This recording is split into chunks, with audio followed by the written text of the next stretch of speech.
समय ही वह रंग है जो अनेक अनेक रंगों में विभाजित होता है और पठन पाठन प्रक्रिया द्वारा फिर एक हो जाता है। तो शब्दों के आलोक में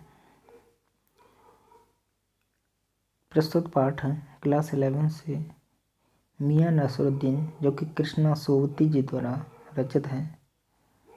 जानेंगे सबसे पहले हम मियां नसरुद्दीन नामक पाठ से इसके विभिन्न शब्दार्थों को, जो कि पाठ को समझने में बहुत ही ज़्यादा महत्वपूर्ण भूमिका निभाते हैं। नानबाई, क्या नानबाई? नानबाई का मतलब होता है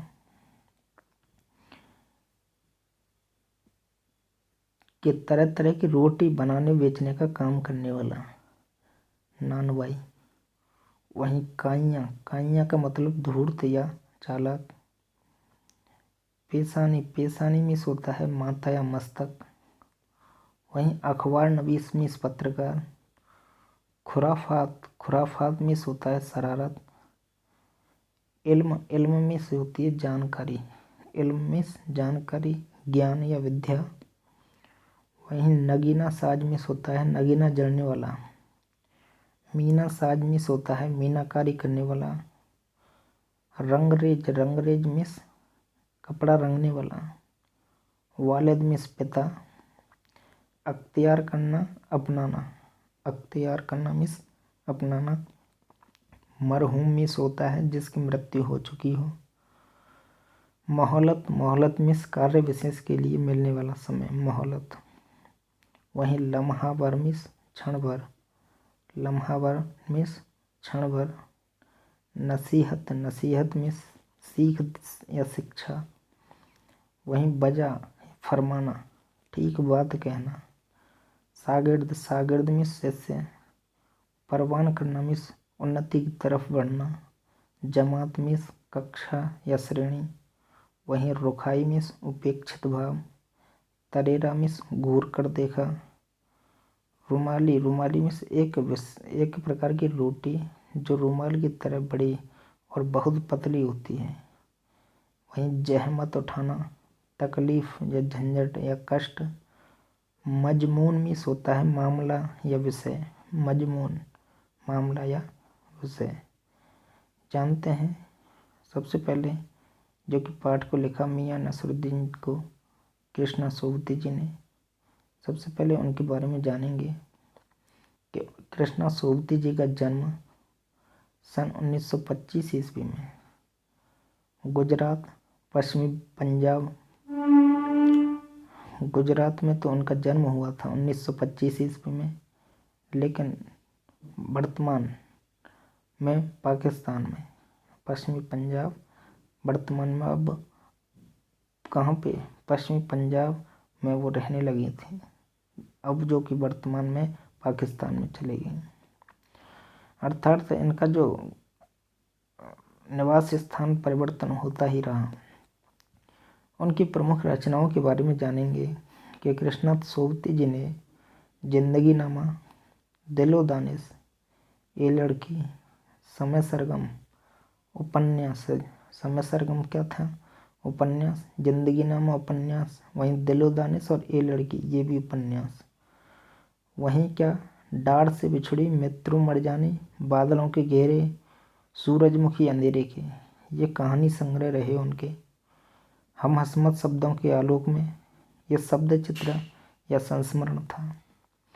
प्रमुख सम्मान की बात करते हैं तो साहित्य अकादमी सम्मान से कृष्णा सोबती जी को सम्मानित किया गया। हिंदी अकादमी का सलाका सम्मान से भी सम्मानित किया गया। साहित्य अकादमी की 72 सदस्यता सहित अनेक राष्ट्रीय पुरस्कार उन्हें दिए गए। कथा साहित्य में कृष्णा सोबती की विशिष्ट पहचान है। वे मानती हैं कि कम लिखना विशिष्ट लिखना है, अर्थात कम लिखो लेकिन अच्छा लिखो, और यही कारण है कि उनके संयमित लेखन और साफ सुथरी रचनात्मकता ने अपना एक नित नया पाठक वर्ग बनाया, अर्थात नए नए पाठकों को बनाया है।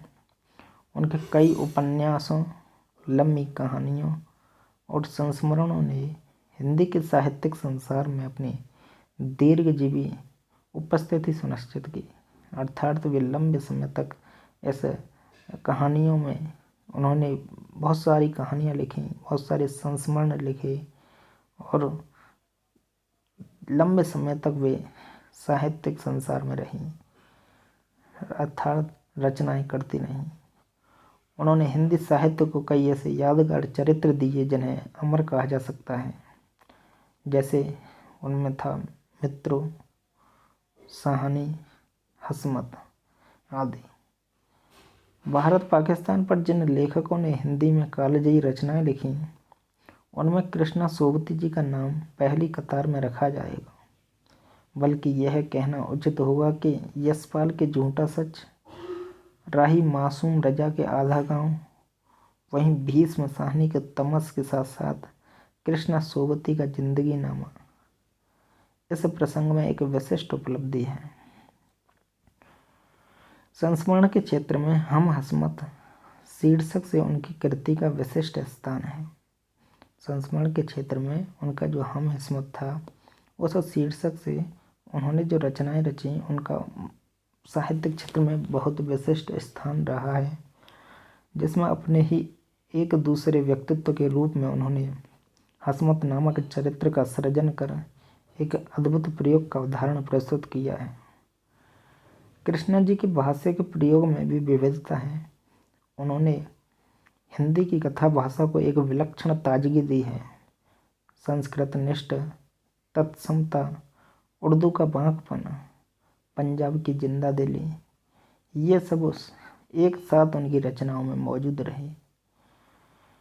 मियां नसरुद्दीन शब्द चित्र हम हसमत नामक संग्रह से लिया गया है।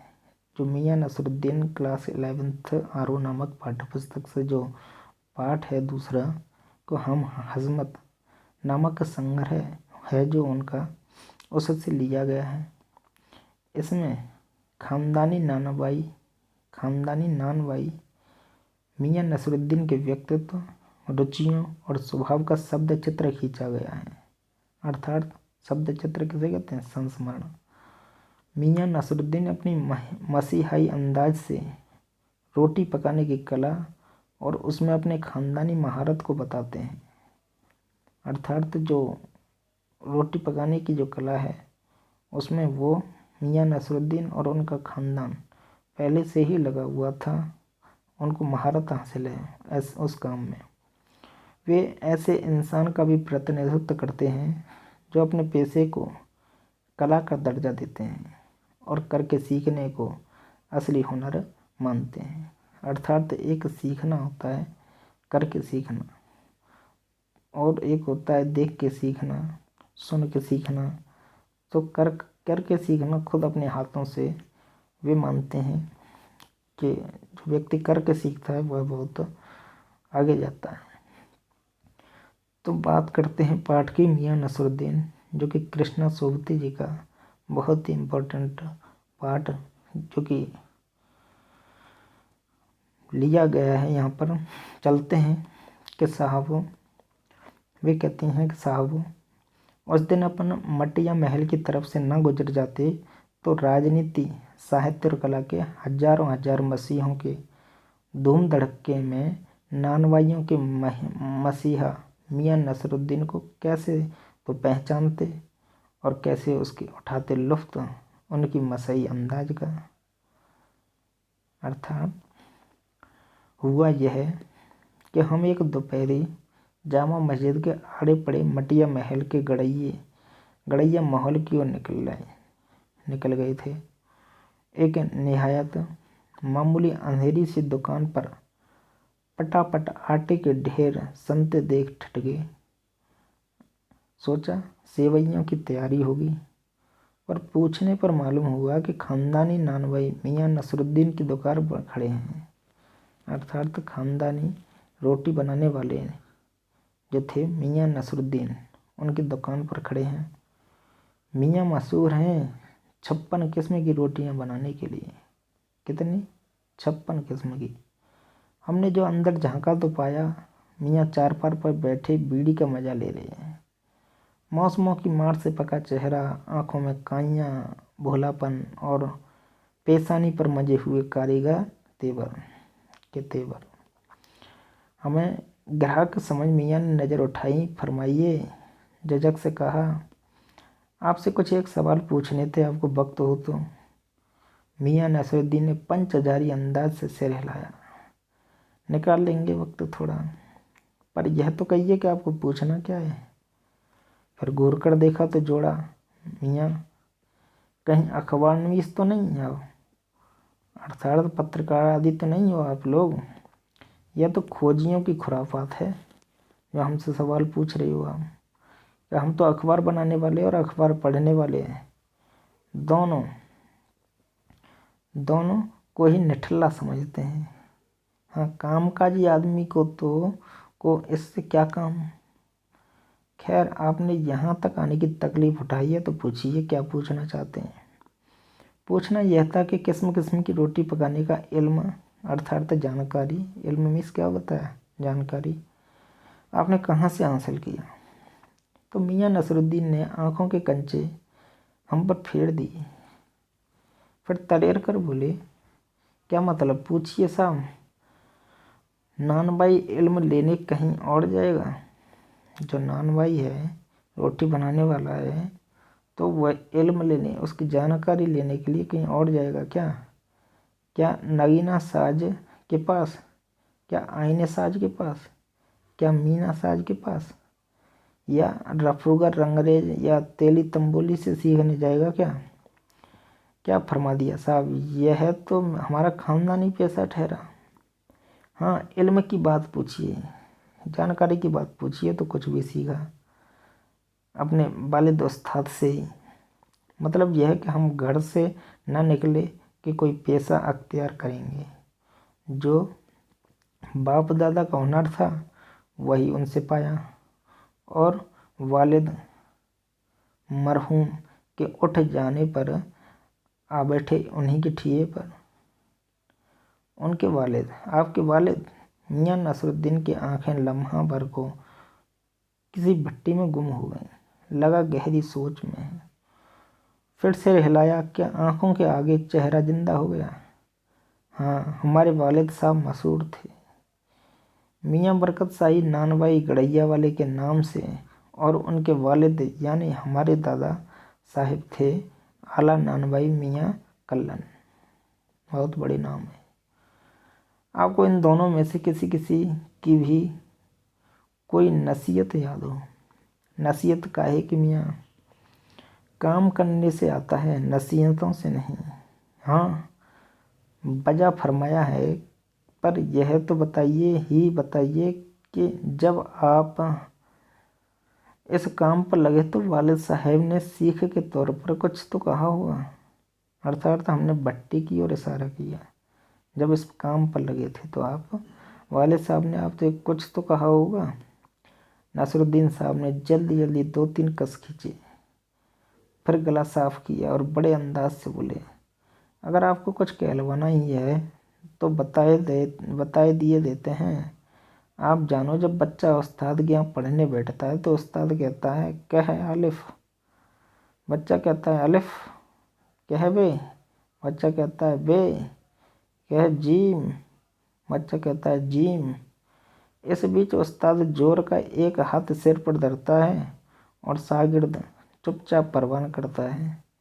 समझे साहब, यह तो पढ़ाई ऐसी। और दूसरी बात बीच में छोड़ सामने से गुजरते हुए मीर साहब को आवाज़ दे डाली, कहो भाई मीर साहब, सुबह ना आना हुआ पर क्यों? मीर साहब ने सिर हिलाया। मियाँ, अभी लौट के आते हैं तो बतावेंगे। आप दूसरी पढ़ाई के बाबत कुछ कह रहे थे ना? इस बार मियाँ नसरुद्दीन ने यूँ सिर हिलाया कि शुक्रात हूँ। हाँ, एक दूसरी पढ़ाई भी होती है, सुनिए। अगर बच्चे को भेजा मदरसे तो बच्चा न कच्ची में बैठा, न बैठा वह पक्की में, न दूसरी में, और जा बैठा तीसरी में। हम ये पूछेंगे कि उन 3 जमातों का क्या हुआ, क्या हुआ उन 3 क्लासों का? अपना ख्याल भी था। मियाँ नसरुद्दीन नानबाई अपनी बात का निचोड़ भी निकालेंगे, पर वह हम ही पर दागते रहे। आप ही बताइए, उन 2-3 जमातों का क्या हुआ? यह बात मेरी समझ के तो बाहर है। इस बार शाही नानभाई मियाँ कल्लन के पोते अपने बचे खुचे दांतों से खिलखिला करके हंसे दिए। अर्थात उनके जो बचे कुचे दांत थे उससे खिलखिला के हंस दिए थे। मतलब मेरा क्या साफ न था? लो साहिब, अभी साफ हुआ जाता है। जरा सी देर को मान लीजिए कि हम बर्तन धोना ना सीखते, हम भट्टी बनाना ना सीखते, भट्टी को आंच देना ना सीखते, तो क्या हम सीधे सीधे नानबाई का हुनर सीख जाते? नानबाई समझ रहे हैं? कह सकते हैं कि जो रुमाली रोटी एक प्रकार की, जो आजकल बफे सिस्टम में चलती है आपकी नानबाई रोटी। तो फिर मियाँ नसरुद्दीन हमारी ओर कुछ ऐसे देखा कि उन्हें हमसे जवाब पाना हो, पर बड़े ही मज़े अंदाज में कहा, कहने का मतलब साहिब यह है कि तालीम की तालीम भी बड़ी चीज़ होती है। सिर हिलाया है साहिब, माना क्या कि मियाँ नसरुद्दीन जोश में आ गए। हमने न लगाया होता खोमचा तो आज क्या यहाँ बैठे होते? मियाँ को खोमचे वाले दिनों में भटकते देख हमने बात का रुख मोड़ा। आपने खानबाई नानबाई होने का जिक्र किया, क्या यहाँ और भी नानबाई हैं? मियाँ ने घूरा, बहुत तेरे, पर खानदानी नहीं। सुनिए, दिमाग में चक्कर काट गई एक बात। हमारे बुजुर्गों से बादशाह सलामत ने यूं कहा कि मियाँ नानबाई कोई नई चीज़ खिला सकते हो, हुक्म कीजिए जहाँपना। बादशाह सलामत ने फरमाया, कोई ऐसी चीज़ बनाओ जो ना आग से पके ना पानी से बने। तो क्या उनसे बनी ऐसी चीज़? उसने पूछा। क्यों ना बनती साहब, बनी। और बादशाह सलामत ने खूब खाई और खूब सराही। लगा सराही में खूब उसकी प्रशंसा की। लगा हमारा आना कुछ रंग लाया चाहता है। बेसब्री से पूछा, वह पकवान क्या था? कोई खासी चीज़ होगी? मियाँ कुछ देर सोच में खोए रहे।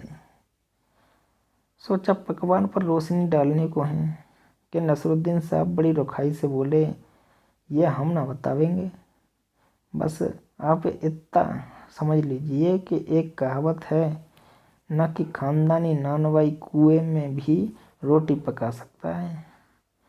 कहावत जब भी गढ़ी गई होगी हमारे बुजुर्गों के कर्तव्य पर ही पूरी उतरती है। मज़ा लेने के लिए टोका, कहावत ये सच्ची भी है कि मियाँ ने तरेरा। और क्या झूठी है? आप ही बताइए, रोटी पकाने में झूठ का क्या काम? झूठ से रोटी पकेगी? क्या पकती देखी है कभी? रोटी जनाब पकती है आँच से, समझे। सिर हिलाना पड़ा। ठीक फरमाते हैं। इस बीच मियाँ ने किसी और को पुकार लिया, मियाँ रहमत। इस वक्त किधर को? अरे वह लौंडिया ना आई रुमाली लेने, शाम को मंगवा लीजो। मियाँ, एक बात और आपको बताने की जहमत उठानी पड़ेगी, कष्ट उठाना पड़ेगा। मियाँ ने एक और बीड़ी सुलगा ली। सो कुछ फुर्ती पा गए थे। पूछिए। अरे बात ही तो पूछिएगा, जान तो ना ले लेंगे। उसमें भी अब क्या देर, 70 के हो चुके फिर, जैसे अपने से ही कहते हो। वालिद मरहूम को कुछ किए 80 पर, क्या मालूम हमें इतनी मोहलत मिले न मिले। इस मजबून पर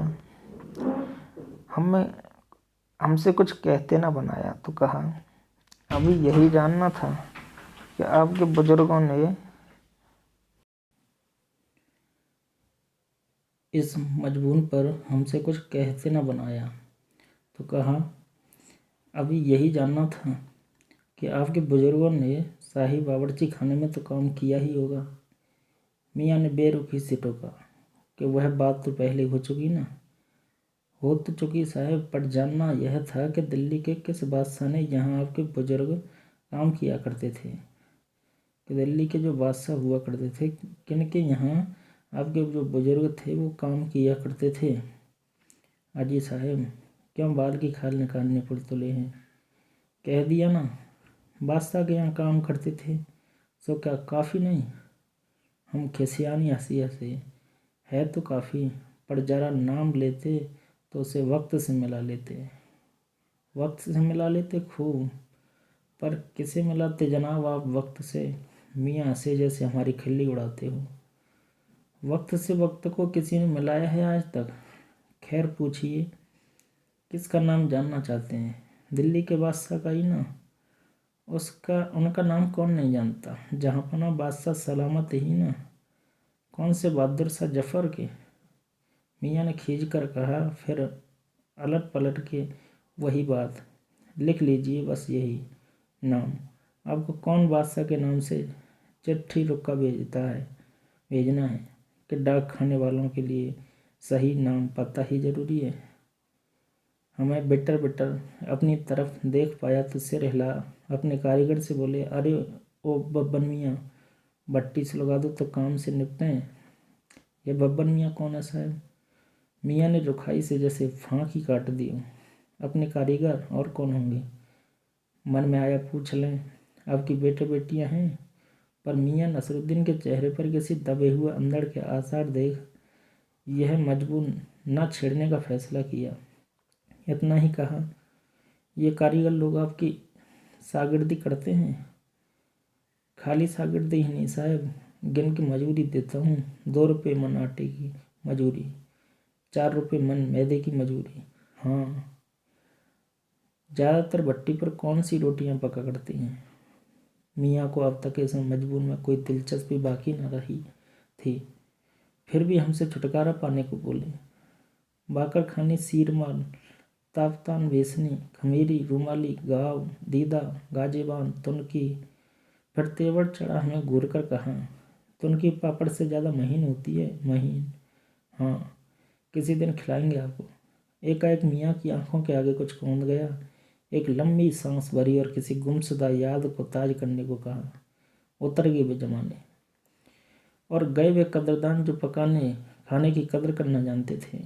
मियाँ अब क्या रखा है, निकाली तंदूर से निगली और अजम। तो पाठ से जो प्रश्न बनते हैं कि मियाँ नसरुद्दीन को नानवाइयों का मसीहा क्यों कहा गया? लेखिका मियाँ नसरुद्दीन के पास क्यों गई थी? बादशाह के नाम का प्रसंग आते ही लेखक की बातों में मियाँ नसरुद्दीन की दिलचस्पी क्यों खत्म होने लगी? वहीं बहुत सारे जो प्रश्न बनते हैं, आप इन्हें स्क्रीनशॉट लेके आप इनका आंसर देने की कोशिश करें। सो गाइस, वीडियो को लाइक करें, शेयर करें, सब्सक्राइब करें। धन्यवाद।